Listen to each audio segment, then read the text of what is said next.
వందే మాత్రం. నేను మీ journalist Navata. Welcome to our voice. Delhi అల్లర్ల కేసులకు సంబంధించి సుప్రీంకోర్టు ఒక చారిత్రాత్మక తీర్పునిచ్చింది. ఢిల్లీ అల్లర్ల తీర్పులో ఆ ఇద్దరికి నో బెయిల్ అని చెప్పింది. ఇక మిగిలిన 5గురికి సంబంధించి బెయిల్ ఇచ్చింది. అసలు ఏంటి ఇది అనుకుంటున్నారా? మీ అందరికీ తెలుసు, 2020 ఈశాన్య ఢిల్లీ అల్లర్ల కుట్ర కేసు.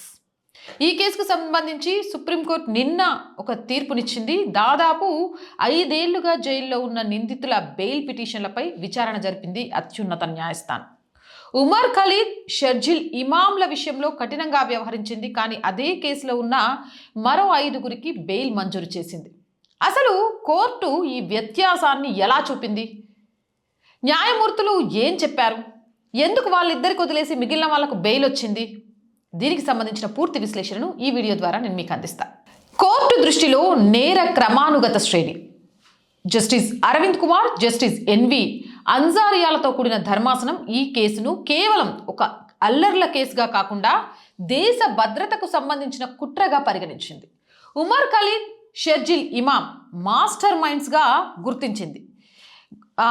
అందుకే ఇద్దరు మాస్టర్ మైండ్స్ కాబట్టి వీరిద్దరూ సామాన్యులు కాదు, వీళ్ళు సామాన్య నిరసనకారులు కాదు. సామాన్య నిరసనకారుల పేరుతోటి దేశంలో ఒక భారీ కుట్ర చేశారు కాబట్టి వీళ్లకు బెయిల్ ఇవ్వడం కుదరదు. అల్లర్ల వ్యూహ రచనలలో ప్రజలను రెచ్చగొట్టారు. రెచ్చగొట్టిన రూపకర్తలు వీరు. కఠిన నిబంధనలను ఉల్లంఘించారు. అది ప్రాథమికంగా నిజం అని నమ్మడానికి అన్ని ఆధారాలు ఉన్నాయి. అందుకే ఉపా సెక్షన్ 43D5 ప్రకారం వీరికి బెయిల్ ఇవ్వడం సాధ్యం కాదు అని చాలా క్లియర్గా చెప్పింది. ఇది కేవలం హింస మాత్రమే కాదు, ఢిల్లీని స్తంభింప చేయాలని వీరు చేసిన చక్కాజాం ప్లాన్ దేశ ఆర్థిక స్థిరత్వాన్ని దెబ్బతీసేలా ఉందని కూడా అభిప్రాయపడింది. అందుకే 5గురు నిందితులకు బెయిల్ ఇచ్చింది, మిగిలిన 2కి ఇవ్వలేదు. ఇక బెయిల్ పొందిన నిందితుల వివరాలకు వస్తే గల్ఫీషా ఫాతిమా, మిరాన్ హైదర్, షిఫా ఉర్ రెహమాన్ వంటి 5గురికి బెయిల్ లభించింది. దీనికి ప్రధాన కారణాలు వీళ్ళు అమలు చేసే దాంట్లో భాగంగానే ఉన్నారు, కానీ ప్లాన్ చేసిన వాళ్ళు వీరు కాదు.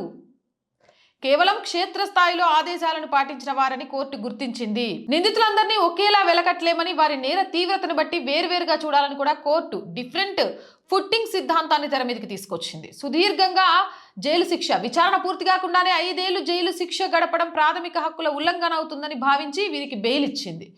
ఇక ముఖ్య నిందితులు ఉమర్ ఖలీద్, అలాగే ఉమర్ ఖలీద్తో పాటు షర్జిల్ ఇమాబోయిల్ నిరాకరణకు కారణం కూడా ఏంటి అంటే విద్వేషపూరిత ప్రసంగాలు చేశారు. మిగిలిన 5గురిది తక్కువ స్థాయిలోనే పాత్ర ఉన్నప్పటికీ వీరిద్దరిది చాలా పెద్ద స్థాయిలో పాత్ర. దాంట్లో వీళ్ళు పూర్తిగా కూరుకుపోయారు. ఏడాది తర్వాత కీలక సాక్షుల విచారణ పూర్తయిన తర్వాత వీళ్ళు బెయిల్కి దరఖాస్తు చేసుకోవచ్చు, కానీ ఇప్పుడు వీళ్లకు దీని గురించి బెయిల్ ఇచ్చే విషయంలో ఏమాత్రం కూడా కుదరదు. ఉగ్రవాద వ్యతిరేక చట్టాల కింద బెయిల్ రావడం అనేది నిందితుడి నేర తీవ్రత పైన ఆధారపడి ఉంటుంది. ఈ విషయం మీరందరూ గుర్తుపెట్టుకోవాలని మరోసారి ఒక చారిత్రాత్మక తీర్పునిచ్చింది. ఏదేమైనా దరిదాపు 10ల సంఖ్యలో 50కి పైగా ప్రాణాలు పోగొట్టుకుంటే చాలామంది గాయాల పాలైనరు ఆ కేసుకి సంబంధించి. ఇదేదో ఏమంటారు, ఒక ఉద్యమం కాదు, ఉద్యమం ముసుగులో దేశం మీద జరిగిన ఒక పెద్ద కుట్ర. ఢిల్లీని స్తంభింపజేసి ఆర్థికంగా దేశాన్ని దెబ్బతీసి దేశాన్ని పతనం చేయాలి అని చేసిన కుట్ర. ఇందులో ఈ ఇద్దరు చాలా కీలకమైన వ్యక్తులు. వీళ్ళేదో ఉద్యమం చేశారు, అలా తప్పు జరిగిందని వీళ్ళకు బెయిల్ ఇవ్వడం కుదరదు.